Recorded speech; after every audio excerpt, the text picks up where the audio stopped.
Section 1. You will hear two students, Peter and Mary, discussing their new eating plan. First, you have some time to look at questions 1 to 5.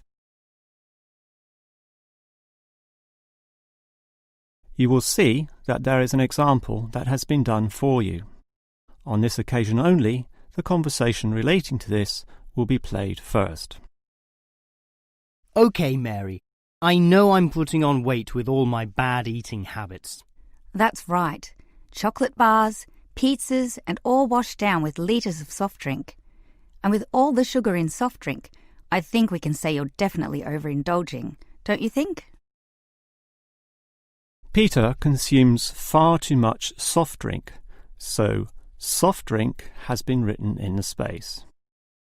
Now we shall begin. You should answer the questions as you listen, because you will not hear the recording a second time. Now listen carefully and answer questions 1 to 5. OK, Mary. I know I'm putting on weight with all my bad eating habits. That's right. Chocolate bars, pizzas, and all washed down with litres of soft drink. And with all the sugar in soft drink, I think we can say you're definitely overindulging, don't you think? I know. I intend to definitely stop drinking that from now on. And that's part of the sensible eating plan that we have agreed we need to formulate. One that we can both follow. That's right. Sensible and practical. Allowing us to indulge in some sweet foods on occasions. On rare occasions. And we're going to cut out all the pizzas and hamburgers. Well, not totally. I thought you said pizzas could be eaten once a week. You know how I like pizzas. No, I said once every 2 months. Once a week was ice cream, not pizza. Yeah, that's because you like ice cream. I prefer pizza. Peter, if you want to lose weight, you need to be disciplined in both what you eat and what you do, which brings us to the issue of exercise. That's right. So, jogging twice a week and hiking on Saturdays, right? No, hiking is Sundays, allowing Saturdays for the light walking exercise. I've investigated and discovered there are a lot of walking trails around this suburb, with many beautiful places if you just look around. So what's happening this Saturday? A walk around the city? That's later in the month. This Saturday we'll visit Pine Park. Hill Park is nicer, with great views too. Yes, but we have to travel too far to reach Hill Park, so I ruled that out, and I love the smell of pines. And what about the weekday meals? Salads every night, I suppose. No, it's important to vary the meals so that the food remains interesting and fun. The only common factor is the fruit juice, but otherwise we'll have a variety of healthy fare, from salads to fish to lean meat. I'd rather have meat every night, but you're the boss. If you want to lose weight, you'll have to accept this program, okay? Okay. Before you hear the rest of the conversation, you have some time to look at questions 6 to 10.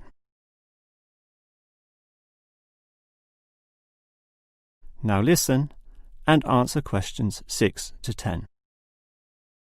Now, Mary, you said we could have a little treat in our diet plan 3 times a week, specifically Tuesdays, Thursdays and Sundays. Yes, a very small treat, but something to reward us for all the discipline shown. Such rewards will motivate us to continue the diet. So on Tuesdays, what can I choose? You have a choice between a small serving of chocolate, ice cream or biscuits. OK, well, I'll go for the biscuits. I love those crunchy little things with my cup of tea. So do you, right? I do indeed, so I'll have them too, saving the ice cream for later. But I know how much you like ice cream, so why don't you save it for the end of the week? That will give you the motivation to keep going, and you can have chocolate midweek. That's a good idea, but I think the most important thing is for you and I to eat different things on those other 2 days. Well, if you think that way, I'll eat the ice cream on Thursdays, not the chocolate, OK? Well, if you're having that, then I can't have ice cream. In order to be different, I'll have the chocolate. So we can compare our different snacks and maybe even share a little with each other. Exactly. And the variety and fun involved will take our minds of wanting more. Eating for fun. A good idea. And then you can have the chocolate on Sunday, right? But I like biscuits. Actually, I want biscuits again to have with my cup of tea. But you have the biscuits on Monday, remember? And we can't repeat. Oh, come on. This isn't fixed in concrete. I can have them again instead of chocolate. You might like variety, but I don't. I'm a creature of habit. Well, the whole point of this was to taste different snacks. But if you want the same thing, okay. I, for one, am sticking to the original plan, with ice cream to finish the week and not another dose of chocolate. That is the end of section 1. You now have half a minute to check your answers. Now turn to section 2. Section 2. You will hear a childcare worker telling some mothers about the advantages of her centre. First, you have some time to look at questions 11 to 16. Now listen carefully and answer questions 11 to 16. Hello everyone, and welcome to the Stanfield Childcare Centre. Now I know you're all new mothers and you like to cling to your children. You've certainly spent a lot of time raising them to the age of 4 and are perhaps reluctant to leave them here at our centre. Well, one of the first things you should understand is that here it is safe. Very safe. Look around and you'll see that every room has padded walls. Other centres have standard painted walls, but here we have invested a lot to ensure your children will not hurt themselves when running around and possibly tripping over. This padding extends around all corners. That is, the areas most likely to bruise and cut your active little child. So, you can rest assured that any accidents of a physical nature are not likely to happen here. Now, you don't want to dump your child at this centre and let them waste their time. You want them to learn, and that's one of the greatest assets of our establishment. Our staff are not only trained childcare workers, but all of them have a special skill which they can impart to your child. Whether it be teaching the ABC, some basic mathematics, artistic skills, or physical education. We are particularly known for our preschool literacy program and have a wealth of learning toys specially designed to develop your child's potential.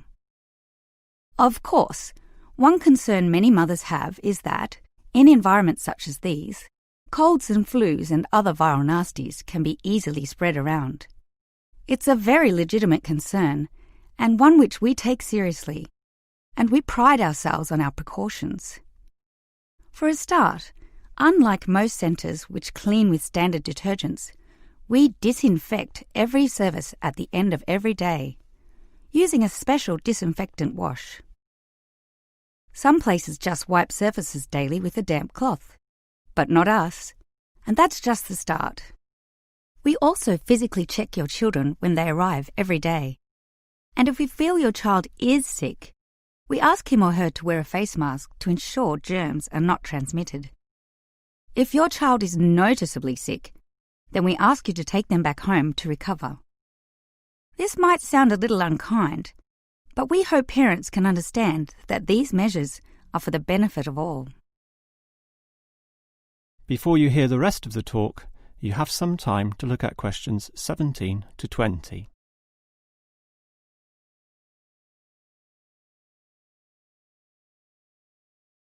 Now listen and answer questions 17 to 20. Now at Stanfield Childcare Centre, we have excellent childcare officers, and let me briefly introduce them. We have Susan, Andrea, Bella, Kathy, Lisa and Liz. They're all fully trained and come with some individual assets which make them even better. Bella, for instance, knows children very well, having worked here for 5 years, and Kathy has her own family, 2 little girls, so she can talk to you with first-hand knowledge of what it's really like to raise children. But getting back to Bella, she often relaxes here after work, spending long hours chatting to parents, as does Kathy in fact. But in terms of hours, nothing can compare to Andrea, who will sometimes spend the night here, staying in our overnight room. Why? Because this centre is very friendly and simply a great place to be. Bella, for example, used to be quite shy herself, but now is marvellous with the little kiddies, as outgoing as any of them. We let Kathy, though, deal with the particularly quiet and introverted children. Since having her own family, she knows what can really bring them out. Of course, what better way to do this than with yummy homemade cakes? And Kathy often gets these from Bella, who can make some of the best in town. Yes, everyone here brings something special, which is why we're one of the best childcare centres in the business. That is the end of section 2. You now have half a minute to check your answers.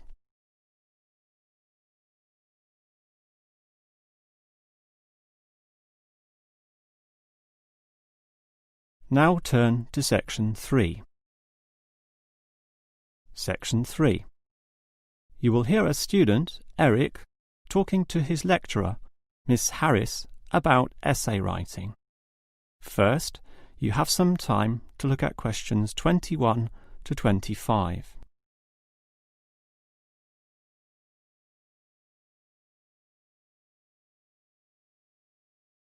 Now listen carefully and answer questions 21 to 25. Hi, Miss Harris. Here we are talking once again. Well, I'm always willing to help out wherever possible. Is anything troubling you? Well, your advice last week about writing summaries was very useful, and I'm using these summaries a lot in order to prepare my final master's thesis. But you're having problems, right? Yes, I have a few issues to discuss. Obviously, I want a good essay, and I want to achieve high marks, but I'm not sure on the best way to start. That's an easy question. Start with a topic, but not one that I necessarily suggest, but one that you want to explore. You will always write better when doing so on a topic you are interested in, not one imposed upon you by others. Well, I'm interested in management theory. Then pursue that. However, that alone is far too broad. Break it into various current areas of discussion and relevance. Then look more carefully at one of them. Say, management and cultural differences, or management and motivation, or other aspects, such as the role of salary, group cohesion, or leadership. I would say I'm interested in group cohesion, that is, how people interact in the workplace. Well, that's a start, but you can't then just write planlessly without defining exactly what you intend to do within the area you've chosen. You'll have to think of a thesis, and this statement could be of several types. Such as what? Oh, you could argue a point, something that you believe in, or discuss an issue, looking at its various perspectives, or critique the opinions of others, pointing out the pitfalls and flaws. The thesis statement will make that very clear because it will say, in simple terms, what you intend to achieve in your essay. I see. And then I can just begin writing, right? Wrong. Huh? If your essay is going to be clear, it needs to be logical and organised, and this means you'll need an outline. This could be written as a flowchart or spider graph, that is, a series of connected lines. But whatever shape the outline takes, there must be a sense of progress in, more or less, a straight line towards a goal. And then my essay will be good? With such progression, definitely, as long as you do achieve everything that you set out to do, as specified in the beginning, okay? Before you hear the rest of the conversation, you have some time to look at questions 26 to 30.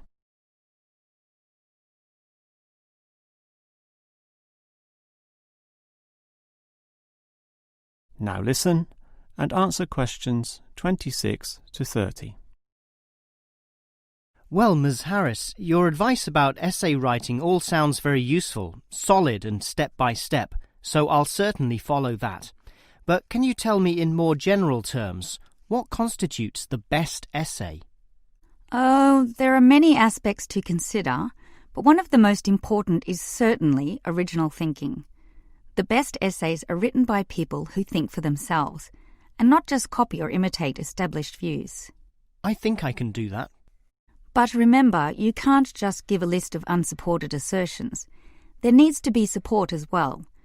A chain of logic linking each step in your argument. Right. Yet that alone is not enough. Your argument may be logically sound, but is it practically so? For that, you need examples from real life to illustrate your points or subpoints. I've got lots of examples from my course readings. I suppose I could use them. But remember, whenever you use an example or facts or figures that are not commonly known, you must give a reference. That's an academic necessity, without which your writing will automatically fail. So it's necessary to give these, right? Absolutely. And with that, your essay will be fine. But always ensure that you format it clearly. What do you mean? I mean the practical considerations, as written in the University Style Guide, such as leaving appropriate margins, using double spacing, Arial font, and so on. You see, your writing must look good as well as be good. I can certainly do that. And finally, related to the previous point, you need to respect the number of words required. Your individual lecturers will give you a word count figure, so follow what they say, making your essay neither too long nor too short. Perhaps 10% either way should be acceptable. 15% was common when I was younger, but it's a lot stricter now, and 20% would be pushing the boundaries just a little too far. I guess I can do all that. Thanks for your advice. That is the end of section 3. You now have half a minute to check your answers.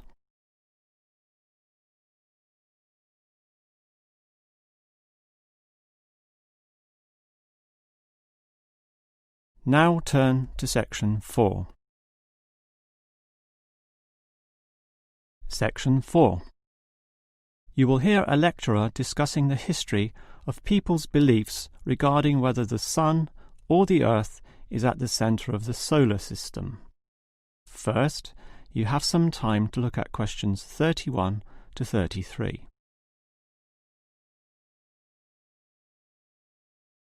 Now listen carefully and answer questions 31 to 33. In the night sky, the stars appear to revolve around the Earth, rising in the east and disappearing in the west. The Earth itself seems solid, fixed and stable, and such common sense perception suggests that the Earth is the centre of the universe. This is known as geocentrism, with geo meaning Earth, and all pre-modern civilizations drew this conclusion. We now know, of course, that the Earth revolves around the Sun, and this is called heliocentrism, with helio meaning sun. But historically, it took quite a while for this to be deduced. As early as the 3rd century BC, an ancient Greek astronomer, Aristarchus of Samos, proposed heliocentrism, but received little support from his peers. Similarly, throughout subsequent history, isolated individuals proposed this new idea, but again, no one was listening. Geocentrism just seemed too logical to refute. Geocentrism also fitted the views of the established Christian Church, who could quote biblical passages such as, "The world also shall be stable, that it be not moved." Those who dared disagree were subject to accusations of heresy, often with dire punishments to follow. The trouble was, as the night sky was observed more closely, that simple revolution of the stars proved not so simple at all. In relation to the other stars, some steadily wandered in given directions, then sometimes reversed for months, and disappeared altogether. They were called planets, meaning wanderers. In addition, the position of the Sun and Moon altered slightly over the year, and comets, those mysterious glowing spots, would come and go. In order to predict the motion of the planets and accurately serve the primary purpose of navigation for sailing ships, increasingly elaborate mathematical models were needed, a sure sign that something was not quite right. before you hear the rest of the lecture, you have some time to look at questions 34 to 40.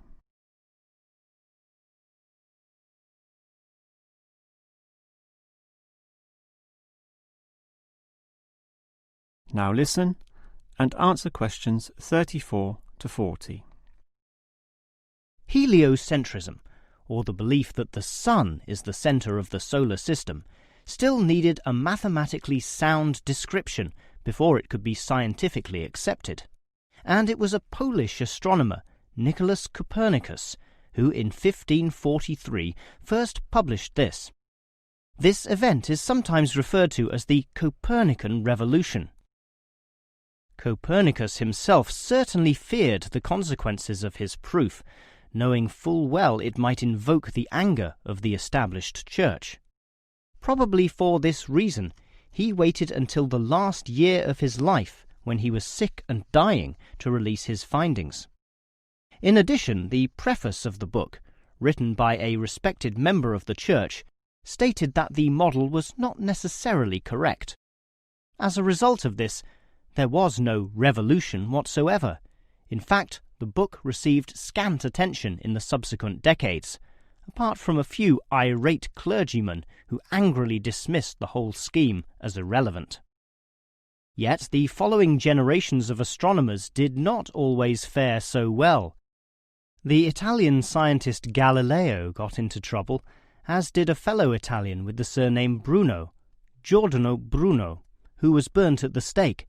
Yet ultimately nothing could slow the spread of heliocentrism across Europe. It formed the basis of Isaac Newton's great work on the motion of the planets, a work which implied that even the Sun, around which the Earth circled, was itself in motion around a common centre of gravity. No discourse about heliocentrism could finish without mentioning that, somewhat unbelievably, there still exist those today who choose to believe that the Earth is the centre of the universe. Modern geocentrism is usually the result of literal interpretations of the Bible, which is the cornerstone of these people's beliefs. They, therefore, also believe in creationism, that is, that a God created everything, and while we may smile at this, it is sobering to consider that surveys have revealed that up to 10% of British people, 12% of Europeans, 20% of the USA, and 25% of the Middle East still hold the belief that the Sun revolves around the Earth. One can only wonder what Copernicus would have thought of this.